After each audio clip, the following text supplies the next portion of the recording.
Hey everybody, and welcome to Car Conversations. I'm His Majesty. There's Joseph over there. We just had our breakfast. As a matter of fact, I'm not even finished my breakfast. I got maybe one more sausage biscuit left. That chicken biscuit was fresh and good, but dry. It was. I never had it before. The sausage biscuit was, oh my God. If it would have had some mayonnaise. Out of this world. If I'd have had some mayonnaise, it'd have been With good. mayonnaise again. We ain't gonna get started on that subject, are we?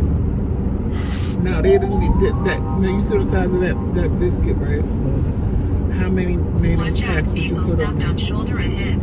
How many? How many what? Mayonnaise packs.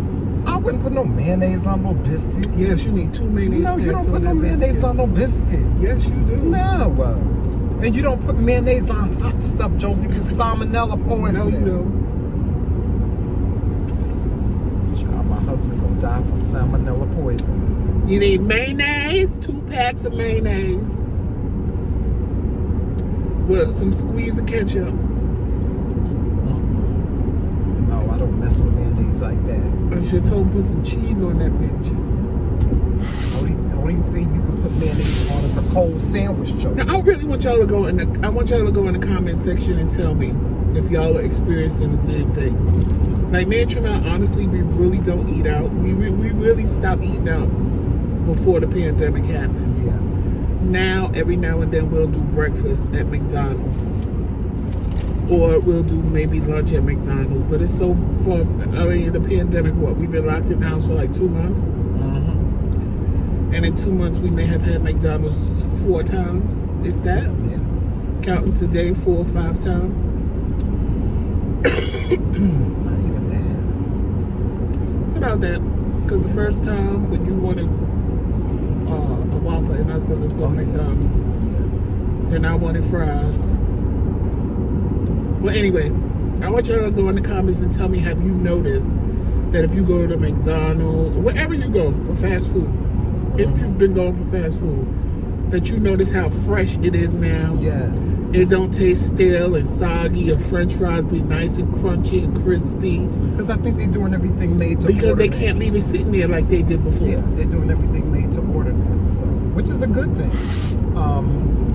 And you know, maybe I think we really needed to get back to this. You know, a lot of these fast food restaurants cater to what the public wanted. People got tired of sitting online and waiting for their food. But I'd rather sit online and wait for my food if it's gonna be hot and it's gonna be fresh. I don't think it's the public. I think it's them. I think they got greedy. Because the quicker they can get it out, the more money they can make. That too. But I mean, but I'd rather sit there and wait for my food. I mean, come on, we all go. Well, a lot of us don't plan on going no more. But we've all go to Chinese restaurants.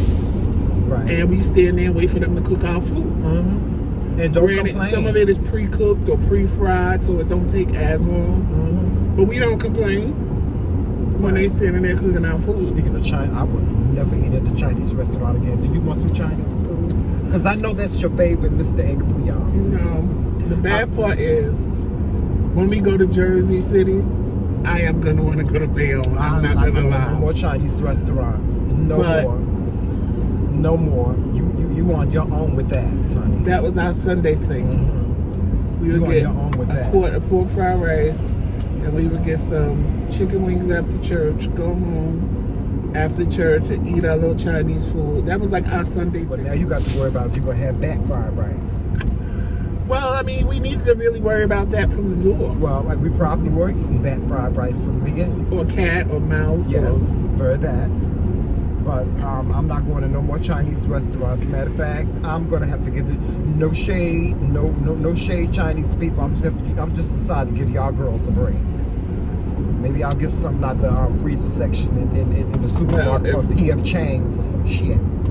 If the Chinese food we had up here since we moved is what they have to offer. Oh my God. Chinese they food really ain't got to worry about me. They ain't got to never worry about me going to that Chinese restaurant ever again. That shit was horrible. It tastes like shit. And we were told that's the best food. Yes. So if that's the best food, I would hate to taste what the worst food tastes. You're trying to freeze me to death, ain't you? No. You got the air conditioner on. I didn't put it on. You jumped in the car. I didn't put it on. Turn this fucker off. It's cold. Shit. next show, guys, you got to tune in for our next show because it's going to be very, very interesting. And that's one of the reasons why we're putting out this car conversations today. Listen,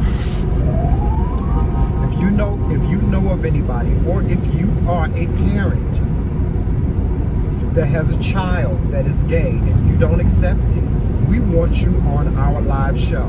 Now, this is not going to be a show to bash you or anything like that. Or for you to bash your child. Or for you to bash your child. We just want to know your feelings. We want to know why you feel the way you do. And this is not a show where we judge you. It's just getting your side of your side. We want to hear your side because, you know, if you've watched any of our videos, you'll see that I have experienced the same thing. I have a parent that does not accept me for who I am, and in half a mile, turn left to I-90. As a parent, as me as having a parent that does not accept me for who I am, you know, the one thing that I keep on trying to explain to my siblings is that I get it. Like my sister, I was talking to my sister. She was like, "Well, you know, Tramel, you know, mommy comes from a different day and age, and you know, she don't, you know, when something's thrown in your face, turn you know, left to I-90, like you get married to a man, you have these dreams of your son having, you know, getting married. Wait, let me finish. You have this dream of your of having of your child, your son having kids and getting married and so on and so forth. But my thing is, here's my thing. I get all that. I understand that. I understand as a parent, my mother wanted me to marry a female and she wanted me to have children. But guess what? I am 52 years old. I'm 52 years old. It would be a different thing if I was 20. No, if I was in my teens or something like that, that she would have the same feelings that she has. My mother has the same feelings about me at 52 that she had when I first came out. Okay, I've bought boyfriends around her. I've been very respectful. You know me, Joseph. I would never disrespect my mother by bringing people around her that are just out of control. You know what I'm saying? Or disrespectful. So in that aspect, my mother has nothing to complain about. Then my mother, her best friend is gay. So how am I supposed to feel about that? You know what I'm saying? So we want to hear from you. We want to hear from you parents. Stay to the left to I-90 West Buffalo. We want to hear from you parents. On Thursday night at 8 p.m. sharp, we are starting on time this week. Left to at 8 p.m. sharp, we want to hear from you parents. I don't care what you feel. This isn't, like I said, this is not to bash you. We want to understand. We want to try to understand, and we want to hear your side of the story. Because you're going to explain to me how I'm supposed to live my life the way you want me to. When I'm sure you're not living that. And that's what I told my mother. You ain't living your life the way Grandma wanted you to live yours. Mm-hmm. So why should I feel bad because I'm not doing what you want me to do? Right. It's like all you did was birth me. Your job is to birth me, love me, guide me, show me the way. I didn't ask to be here. Right. You chose to have a child. But it's sad, it's terrible that I would never have a relationship with my mother simply because she does not accept me for who I am. And you know, Joseph, what hurts so much is what was supposed to be the happiest time for both of us turned into a nightmare. My mother made that a nightmare for us. You know what I'm saying? She made that a nightmare for us. You know what she did. She made a nightmare for you. Yeah. But I mean, I'm including you into it because you had to see me go through that. But that's my job. You know what I'm saying? But I mean, to get you through it. I still hurt to this day because I had to put you. I was embarrassed at first. I don't know why I was. The sad part of the whole ordeal was what made me sad, and I'm not gonna lie, because to see him sad, I'm not gonna lie, it bothered me. But what made me sad was here his mother is alive and she didn't want to show up. Yeah. My mother's dead, and I know my mother would have been there, and she couldn't show up. Yeah. So we both had that sadness, but I had to push mine aside because mine was a wish that just wasn't never going to happen, no matter how I wanted it to be true. Right. His was something that could happen, so I focused more on him. Because if I didn't focus more on him, it would have put me in a little sunken place because my mother couldn't be there. And we've had that conversation, and she did before she died. When marriage became legal, I asked her if I got married, would she come? I just wanted to see what she was going to say. She told me, hell no. What I wanted, that just was her reaction. Hell no. Why would I want to see you marry a man? I said, oh, but if I lived a lie and was standing up there marrying a woman, that'd make you happy because that's what you want. I said, so you would deny me my happiness, and you're supposed to be my mother, and you're supposed to love me no matter what, but you would deny me my happiness because it's not what you want, but it's what I want. And you'd rather me just do what? Be by myself and be lonely for the rest of my life? Right. And she thought about it for a second. And she said, one thing about my mother, she was reasonable. She was set in her ways, and she had her little ways of thinking. But if you made it make sense to her, she would read. She wasn't, what's the word I'm looking for? She wasn't like a stubborn person set in their ways. If you made it make sense to her, she would think about it and say, you know what? And that's what she said. She said, you know what? When you put it that way, you're absolutely right. I never thought about it that way. Right, because you only think about it from your standpoint. This is not what I want. This is not what I envisioned. She even said to me, she said, well, I guess you never given me no grandkids. I said, and if I was straight, what would happen? Well, if you were straight, you'd probably give me 32 grandkids. And I said, exactly. Right. So would you rather me have no kids or be around here with 32 kids? Because you already know women love me. And you already called me a hoe with men, so you already know I would have been slaying every woman that came my way. So it's like I would have been one of those dudes with 5, 10, 15 kids. But I would have took care of my children. Let me just reiterate that. But that would have made you happy because you had grandkids. Right. You had 10 grandkids from 10 different chicks because your son was straight. Like people don't make sense. Yeah, they don't. But I guess we'll know. We will never know what it feels like to be a parent because then we ain't having no damn children. But if I had a child, Joseph, I would want my child to be happy. I would be happy for my child, whatever choices they made, as long as they remain within the law. That would be my main concern. Now, as a parent, I wouldn't want my child to be a criminal. That would be my biggest fear, is for my child to be a criminal. You know what I'm saying? My child is not doing nothing to hurt nobody else or themselves. Right. And they are living the most happy, productive life they can live, because you're going to be productive in society. You're not going to be no bum. Right. If you a productive person in society and you are living your best life, whatever your best life may be. See, my problem is this. This is my problem. People always want to sit and pretend, and you said it the other day. If half the people that judge me for being gay had to walk a mile in my shoes, they would be dead before they got the first about 35 steps. Right. Because they couldn't handle what I've been through. They couldn't handle half the things that I had to go through. The ridicule and they couldn't handle. They couldn't handle the stuff we handle. Yeah. You just see me and Tramel sit here and say, "Oh yeah, we're gay, we're married." Oh, wave the gay flag. There was a process to that. Right. There was a big process to that y'all don't. That y'all don't know about. Because I don't have to wave my pity. I don't have to have a pity party with people. Right. For what? I've already been there. I've done that. I've already cried myself to sleep at night. I've already made deals with God to change me and fix me. And because everybody told me how I felt was wrong. Not because I felt I was wrong, but because everybody wanted to tell me I was wrong. And I'm going to hell, and I'm this, and I'm that, And I don't care, as much as I didn't feel like nothing was wrong with me, you hear it enough, you start believing it. Right. So I don't have to wave that part of my life in your face. All Right. you need to know is that I came through that. Mm-hmm. This is who you have now. Mm-hmm. Nobody's gonna put me down. You ain't gonna talk about me. You can.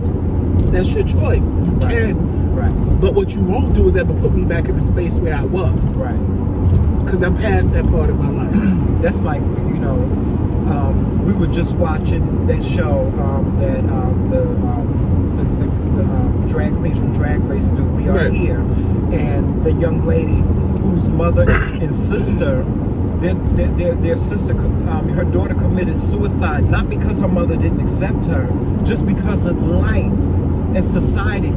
So many gay men and women. We have lost so many gay women to suicide. Amen. Just for not, you know, being accepted in society. I think, if anything, the least, parents need to take their social glasses off and stop judging us based on that. And take their social glasses off and get the fuck out of our bedrooms. Leave that the fuck alone. Because to be honest with you, I don't want to know when my mother's having sex. I don't want to know about my mother's sex life. So stay the fuck out of my bedroom and stop trying to figure out and decipher what positions I'm in when I'm in bed, when I'm making love to my Did I ever husband. tell you about that? What? When my mother asked me, was I a top or bottom? Well, no, And I said that my sister asked me that. And I said, okay, my sister calls it yam My service. sister is one thing. My mother is a whole totally different thing. And I looked at my mother. Oh, my mother would never ask me nothing like I looked that. at my mother and said, when you have sex, do you ride it or do you be on your back? And she gagged. She was like, did you just? I said, well, you asked me the same question, basically.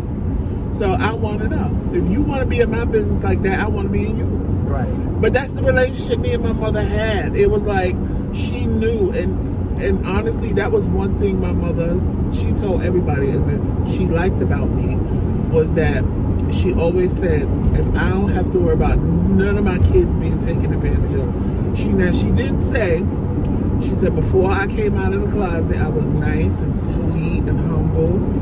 But once I came out of the closet, I became this evil little bitch. Mm-hmm. I said, Mom, because people attacked me. I was like, you can't, she said, no, you are still sweet and humble and kind when you want to be. Mm-hmm. I said, right, I am that way to people who deserve that. But I've learned in my life, walking in my shoes, that everybody can't accept that because they take that niceness for weakness and they think they can run all over me and talk about me and say whatever they want about me. So I put up this facade like I'm not the bitch that you want to fuck with. And it works. Right. It works. It keeps people away from me. It keeps bullshit people away from me. Right. It really does. But you know what? Is it good? No. Because I'm sure I missed out on good people in my life because they were kind of scared or intimidated by this person I portrayed myself to be. But at the same time, I'm not going to sit around and be taken advantage of. Right. But you know what, Joseph? If someone was to ask, because people see the love that we have amongst one another. People know that we love one another. You know that I love you with every fiber of my being. If someone were to ever ask me, do you envy your husband for anything? And the one thing that I would say is yes. The one envy that I have when it comes to you is I envy the relationship that you had with your mother. I wish that I had that. I wish that, your mother is gone. And, your mother left this earth and you knew, when your mother left this earth, you knew that she loved you and she cared for you, cared about you, and she accepted you. I have a mother that's still here. Now, when she died, I gagged a little bit. Why is that?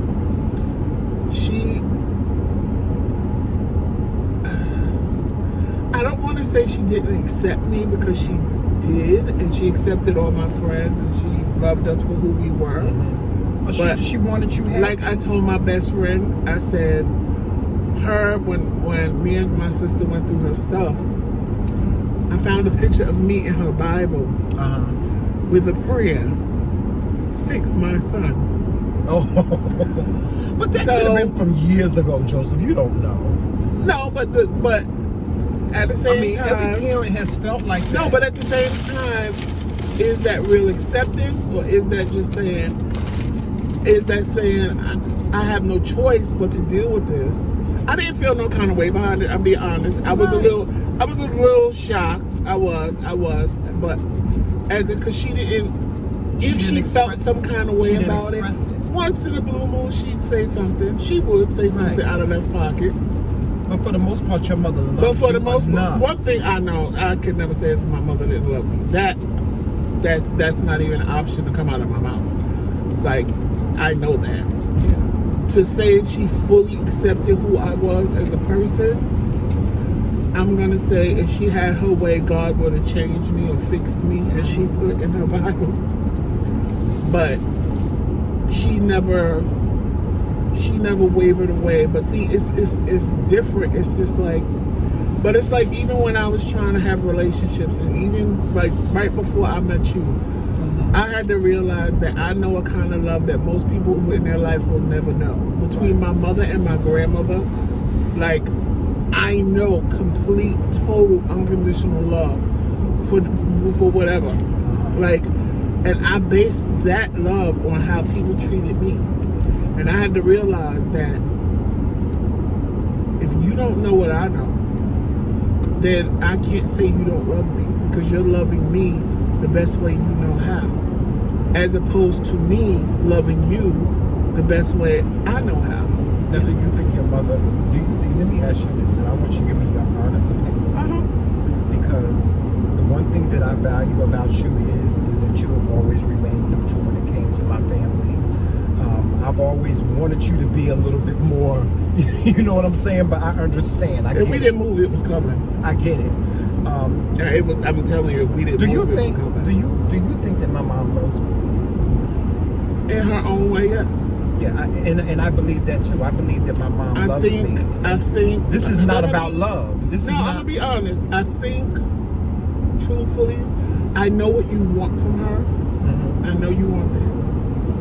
But I also know that, like you said, you're 52. I've accepted. Listen, I've accepted. You have not. How am I trying to say it? I know what you want from her. But let me just say this. Through my spiritual counselor, my pastor, of course, you know, we had a conversation with the pastor, and he's absolutely right. I have to accept.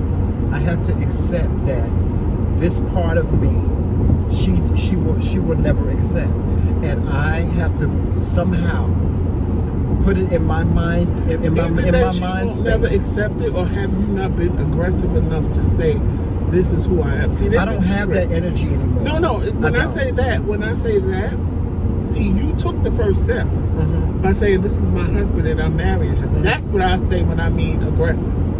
Are you aggressive enough to say, "I don't care what you think. This is who I am, and this is who I'm going to be, whether you like it or not"? Oh, I've already said that. And it comes down to, do you want a piece of the cake or do you want the whole cake? Right. Because you want the whole cake, and you're never going to get the whole cake. Right, exactly. Right now, you're getting icing. Right. You don't even have a piece of cake, and you've been getting icing from what I see. all my life. And I think that you can have a slice of cake, but I think it's going to have to take time, and I think that you have to be ready for when they pass you the slice of cake, because you are going to push it back and say, "No, I want the whole thing." Yeah, because everybody keeps on telling me, "You owe your mother an apology." What do I owe her an apology for? What do I need to apologize for? Absolutely. I don't have to apologize for being me. I don't have to apologize for that. So I'm at a point in my life right now where I feel like this. What did the pastor tell you? The only apology you owe is to yourself. Yes. For allowing yourself to be treated that way. Exactly. That's the only apology. That's where I'm at. I'm at a point in my life where I have to heal me. I have to say to myself, I have to apologize to myself. You can't walk back into that relationship until you heal. And forgive myself for allowing myself to endure all of the negative things I have endured, not only with people, but with my own family. And I have to somehow say, you know what, Shamel, it's okay.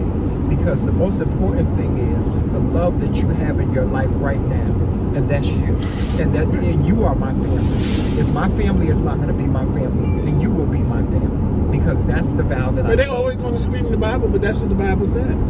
Right. So, and as far as my mother is concerned, I am not making the first move this time. I will not. No, I will not. You need to heal yourself, and in the process, I feel like this, and this is the only way I can narrow it, make it sound the way I want it to sound. It's like a battered woman. She leaves a man, she leaves a battered man, she doesn't fix nothing about herself, and she gets right back in a relationship with another man, and he does the same thing. Right. Because it becomes a cycle. You have to heal yourself. You have to heal yourself to the point of where you say, this is, and I'm telling you from experience, because I had to do this for myself. Right. Not with my family, but with people. I had to say, you know what, this is what I'm going to deal with. This is a deal breaker. This not so much. I can tolerate this, but I'm not fucking with that. You have to work on you. You have to get it right in your head. You have to come to a point of where you say, okay, Tramel is fine. Tramel can be fine right now, and Tramel is fine. When you get to that point, you may say, you know what, fuck this. Let me pick up the phone and call her, because I'm sick of this. And it'll be a decent conversation. Right now, you're not ready for that conversation. Because right now, that conversation is going to go all... that conversation will all types of left and right. Child. That Yes, I'm just going to have to snatch the phone and hang up for you. Exactly. So...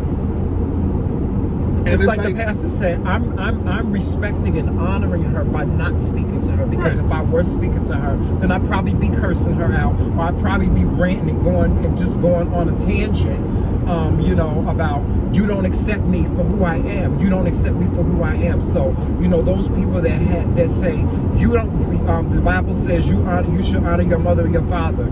I am honoring my mother. My father, God rest his soul, he's gone on the glory. But I'm honoring my mother by not being a part of her life. Because if I were a part of her life, I would still have to endure all of the negativity that comes with that. And let me be clear about this. My mother loves you to death. You know that, Joseph. My mother it's not like she don't love her. She hasn't shown that to us.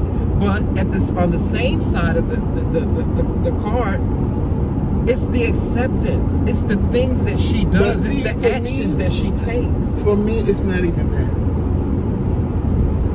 For me, I see how she treats you. I see how they treat you. Right. With the exception of one of your sisters. Right. And as when it comes to me being gay, let me just say this. My sisters, my siblings, they don't care about me being gay. That ain't even what I'm talking about. I'm talking about just in general.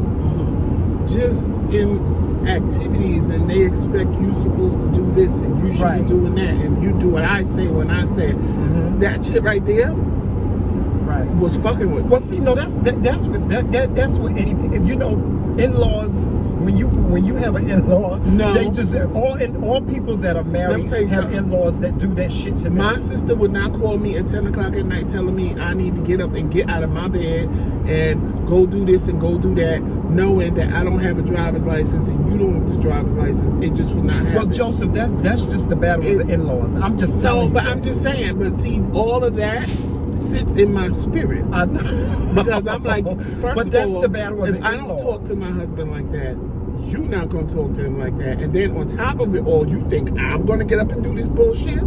Child, my own family, like I said, they know better. You know what? They wouldn't call me with that bullshit because they know I ain't going to do it. Listen, I'm going to tell you, that is the battle of the in-laws, because let me be clear about this.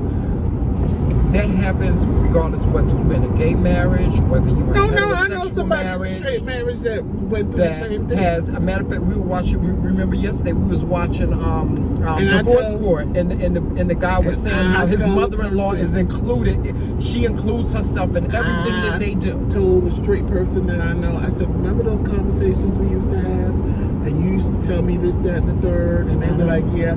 I said, I'm living that. Right. I said, and now because I counseled you on it, I said, I have to take my own advice. I said, and there's times, I said, see, but everything happens for a reason. Right. Because if I didn't counsel them, I would have took the road they took and went off on a tangent and been like, fuck all y'all, I don't give a fuck, this is my husband. You don't speak to us, you don't speak to us, I don't give a fuck. Listen, people, let me just say this. People, that is a tip. We try to give tips when it comes to marriage and making your marriage work. As a child that has parents that are still here, or you people out there that are married, you have a spouse, if you are allowing your parents to interfere in any type of way with your marriage, if you are allowing your parents, no, let me just say this. If you are, I'm talking about parents, mother, father. If you are allowing your parents to drive your marriage, or if you are taking yourself out of your element to be there, because you know what? My pastor put it so in perspective for me yesterday. He said, you know, why do we always do that? But that's my mama. But that's my mama. But that's my mama. When my mama asks me to do something, that's what I do. I was raised that way. Because I'm telling you, the one thing that the one excuse I would never use ever again is, that's my parent. When it comes to my spouse. When you get married, your spouse,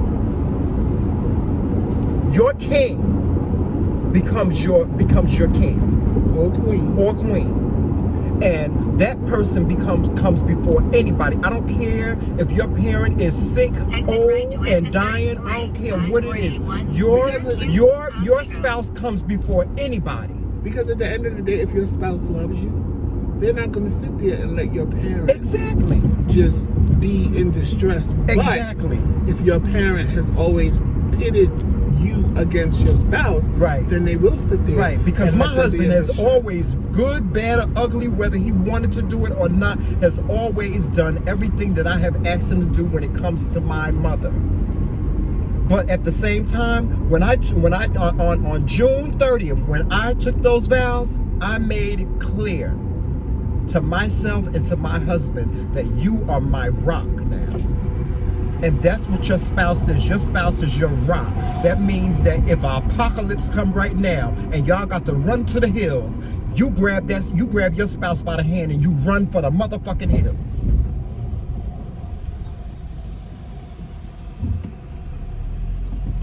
I got on in Rome.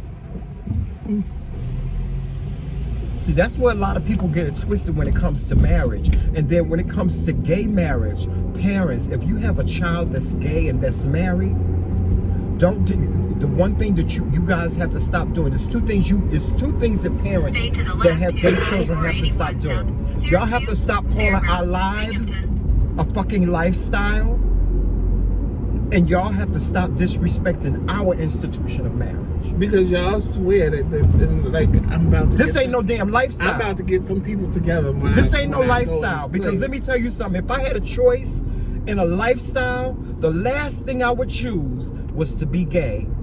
Even today, if God came to me today and said, Tramel, you got a choice. You can choose your lifestyle.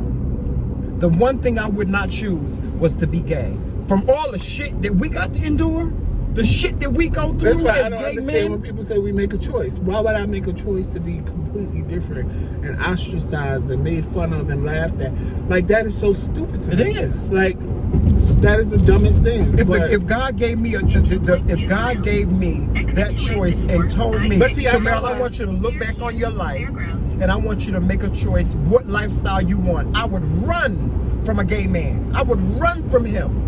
I would run. Let me tell you something. I know why they don't want to believe. I know why people don't want to believe you born gay. Mm-hmm. I know why. Because then you feel you fucked me up. You, as my mother and father, fucked me up because you created this. Right. God didn't create this. You created this. Yes, God gave me life, God, all of that. But you created this. So it's better for you to say I made a choice because you don't want to have that on your head that you created this. But if y'all don't like gay people, then stop making gay kids. And that's another thing about parents. Why can't parents, can I ask y'all this question? Come here. Ask y'all this question. Why can't y'all never say, I was wrong, I'm sorry? Exit right. Why is it so hard for parents to say, I was wrong, I failed, I'm sorry? That's it. I was wrong. I failed. I'm sorry. Because as a child that has empathy for my parents, I'm gonna say, Mom, I appreciate you for apologizing to me, and I love you for that. Even more. If my mother picked up the phone and said to me, Tramel, I am sorry for everything that I've ever done to you. I was wrong and I failed. I'm sorry. Everything would be I would never bring up anything. But you know what? Else. I don't, because even my mother, there have been things that I told her that she's done, and she was like, I don't remember doing that, but if you say I did it, then Exit I must right have to did exit it. 4, I-6, That was her way of saying, Syracuse, you right. Fairgrounds. I'd accept that. But there are things that, like, there's a time when I told her, she said something to me that, like, struck me in my soul, like, that hurt me to my heart. And she insists to this day, and I have to say, because she's dead, so she insists to this day that she never said that to me. And I'm like, Ma, what, you think I just made it up? Right. I said, this is why I've never asked you to buy me anything as far as clothing goes, because of what you said. In that moment, at 19 years old, I made up in my mind that I would never ask you to buy me clothes. I said, think about it. I don't ask you to buy me clothes. You buy me clothes because you want to buy me clothes. I was like, I never asked you to buy me clothes. And she thought about it and she said, you know, you're right. You never asked me to buy you clothes. In 4 miles. I said, I don't. You Exit do to it on your exit own. 13, I said, Townsend I'll Street, ask you for downtown. anything else that I want, or I need you to get me, or, oh, Ma, buy me this, or buy me that, but it's never a stitch of clothing. And she was like, I don't remember saying, I would never say that. I said, you said it. And she insists that she didn't say it and I'm making it up. And I'm like, well, why wouldn't I not? I said, I asked you for any and everything. I asked you to pay a bill. I asked you to give me $500. I asked you for anything I want, but I would not ask you to buy me clothing. Why?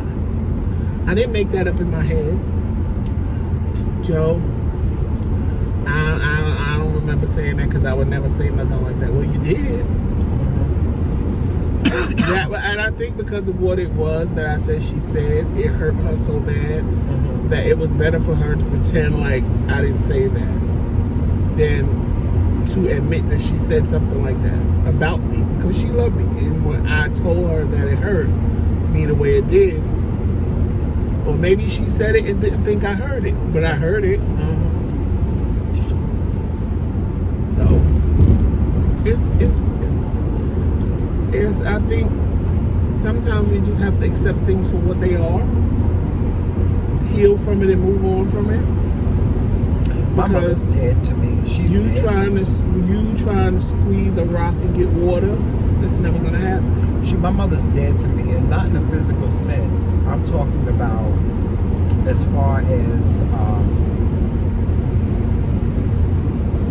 the woman that everybody knows her to be, and the woman that I know her to be. As far as my mother is a very educated woman. She's, I guess, what you call a spiritual woman. She's an evangelist, and you know she has her hierarchy in the church or what have you. In that sense, that woman that I knew, just, you know what, the parts that I've loved about her all these years is dead to me. She's dead to me. I realized when I got married, when we got married, that part of her died. I really do. It died. And you know, I can't. I would rather for her to have, to be honest with you, I would rather for her to have been honest Street, downtown. Then turn right. than to have remained in our lives and been alive. You understand what I'm saying when I say that? Yeah. But even now, if she should ever come back around, she has to understand that it's not going to be under her terms anymore, because I realize it's like a child. You can't give a child, you can't put a child in the driver's seat and expect them to drive a car. she would never ever do to me what she has done these years. I would never allow her to do that to me ever again. If we should happen to reconcile, you know what I'm saying? She could. I've done that for so many years, and it never worked. It never, ever, ever, ever worked. And so now, because I'm in a different headspace, and I have you, it will never happen again. Exit right to exit Ever, 13. The only thing that I say is this, is that she's missing out on a lot of great, she's missing out on two great people. She's missing out on two great people because, and you know what, and yes, people ask me all the time, do you miss your mother? I miss her. Me and my mother Turn used right to on be North best Townsend friends. Street. We did. When I was single, we were best friends. She was my best friend. And imagine having your best friend, In 600 and then all of a feet, sudden y'all turn ain't right friends on no James more. Street. That's like you leaving your house and coming back home and your house done burnt down to the ground. You know what I'm saying? I miss that woman. I do. I miss her. But is me missing her worth allowing her to do what she has done, what she did to me in the past? Absolutely. Turn right on James Street. No. And if I have to spend a lifetime without her, then so be it. I'll see her in the master's house. I will. I'll see her in the master's house. Regardless whether both of us make it to the master's house or not, we will be able to, if we don't have a conversation here, when we get to the master's house, we will be able to have a conversation. And probably all will be forgiven because God will put everything into perspective for us and make us be okay. You know? That's it for this car conversation, guys. Thank you so much for joining us. Please make sure you're following us on all social In media half platforms. a mile, you left. And please tune in to our Thursday night show. Q&A with the Kingz. Q&A with the Kingz. We have some questions that are going to be, they're going to knock And you keep off them your coming, feet. because it's only Tuesday. Yes, they're going to knock you off your feet. These questions are going to knock you off your feet because it is about those parents. We did get questions from you can parents. email them. Yes. Continue to email us your questions, whatever they may be. Kingz Corner, Kingz with a Z, at gmail.com. Yes. McRae Kingz Corner, Yes. at gmail.com. Continue to email us your questions and your comments. We appreciate them. Look at all them. They're sitting at the bus stop. And please, please help us get to our goal of 1,000 subscribers. We are in the process of trying to be monetized, and we need your help. So we need 99 more subscribers. We are at 901, and we are trying to reach our goal. With that being said, we're going to sign off now. Make sure that you walk in love, You'll peace, arrive. sunshine, Your destination will and be on your happiness. left. And don't In pay no 1,000 attention to the navigational system. And remember, it's Team McRae. All damn day. Talk There to you you go. soon.